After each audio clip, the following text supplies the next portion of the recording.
What's going on, YouTube? Prep for Life here. Thought I'd show you a quick thing I picked up the other day. As you've probably already figured out, this is a Leatherman multi-tool. This is the Juice series. This is the KF4. I picked this up at a flea market yesterday.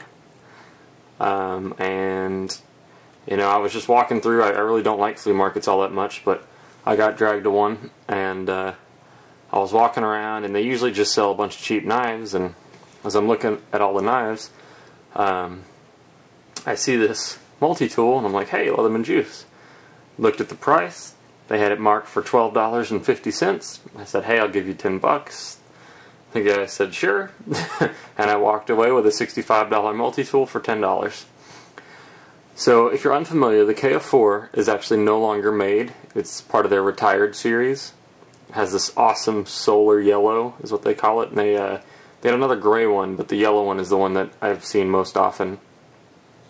You know, this is the only juice that I own. I had been meaning to pick one up, and I just kept putting it off and putting it off because, as y'all can probably relate, you know, you probably buy a knife or a multi-tool or a flashlight or something once a week, and you know, you just try to talk yourself out of it, and then you end up actually buying something else. So anyways, it is in immaculate condition. As you can see, there's no wear and tear.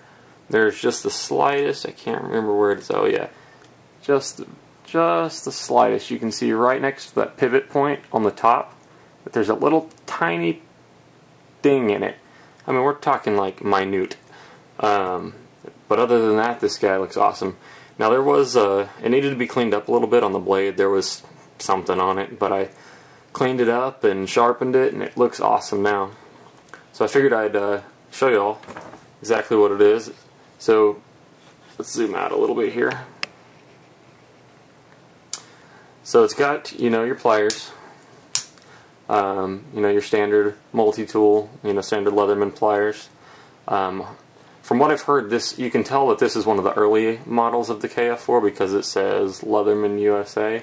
You know, I don't know if that's accurate. I just read that on a forum. I honestly don't know. But there's a serial number in here that says, where is it?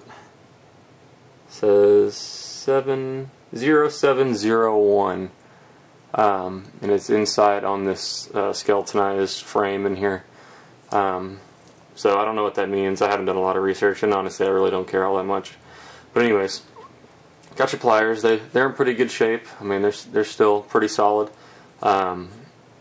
On one side you have your lanyard ring that comes out. Now I kind of wish it locked, but it doesn't. It's okay though. It swivels around. But I just put some hollowed out 550 cord with a little friendship knot or whatever you call it. I don't even know what it's called.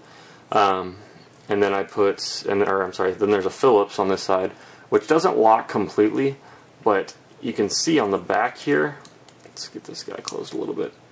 I don't know if you can actually see it, but when you pull this guy out, the back raises up just ever so slightly right there, and then when you get it in place, it locks.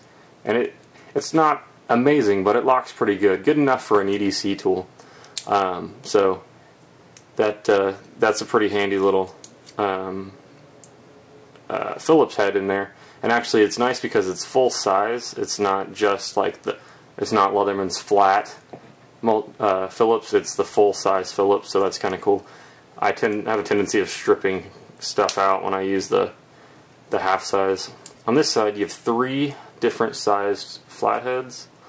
You have the medium size on one end. In the middle, you have the small, or the micro for like your sunglasses and stuff. And then you have the larger or the wider one closest to you. So other than that, that's it for the inside. Very basic. I do wish it had scissors, but I'm not going to complain for the $10 that I paid for it. And actually, I don't even want to say I paid for it. I didn't have any cash on me, so I had to bum $10 off my girlfriend, so technically she bought it. On the outside here we have a file. It's like a metal file or a wood file, and then you have like a diamond file on the other side. works pretty good. There was something on here. I sat there and took a little scrub brush to it and it came right off. On this side we have the blade. Looks pretty good. I took a sharpener to it, so it's nice and sharp now. Still has a very nice point on it. I was worried that somebody might have snapped off the tip, you know, but it's actually in very good condition. You have an awl. I would say it's a very poorly made awl. I mean, I'm sure it's high quality steel, but I mean, it's just not sharp. I couldn't see actually like poking a hole in anything with this because it's so dull. But I mean, I guess if you had to like drill, I've heard people drilling into a piece of wood or something with it.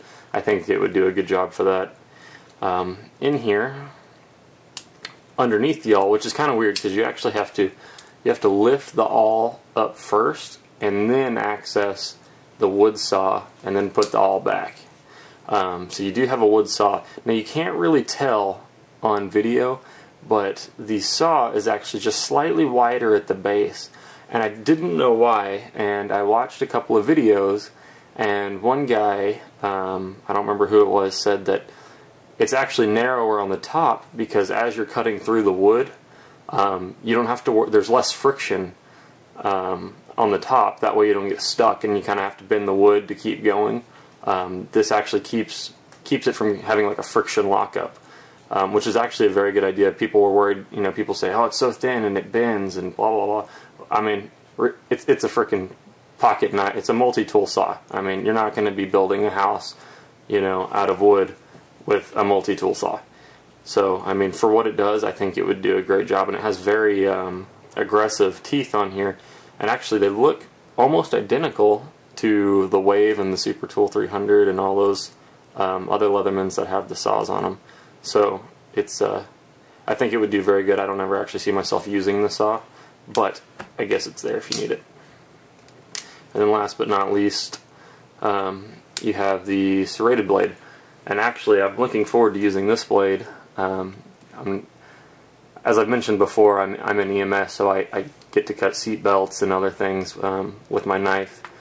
Now, my only issue is being able to access the blade. I like to use finger studs to get it out, and I won't be able to do that. But I guess if I know that if I'm walking up to the vehicle and I know I'm going to need it, I can just go ahead and pull it out and use both hands. That way I don't have to pull it out with one hand later.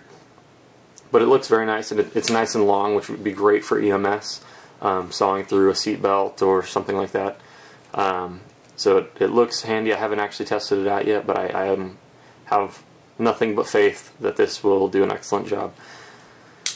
So that's all. I just wanted to show you all my score at the flea market. Just shows you what you can get at, you know, your local estate sales, flea markets, things like that. You know, that guy probably had no idea that this knife was, you know, worth, you know, way more than he was charging, and it's in excellent condition. So this is going to be my new EDC multi-tool. So my next EDC video, I'm sure you'll see this. But I just wanted to show you all what I found, and the fact that it's retired makes it that much cooler, because, you know, now you can't buy it, so it's more rare than the newer ones. So just that's nothing fancy would say, a nice second kind of cool. So thanks for watching, guys. I'm gonna do one more video today on another product that I have, and that'll be it for the day. I appreciate you watching. Shoot me a text, PM, or you know, if you have any questions, and I will try to get back to you as quickly as possible. Thanks, guys. Man, that yellow is awesome.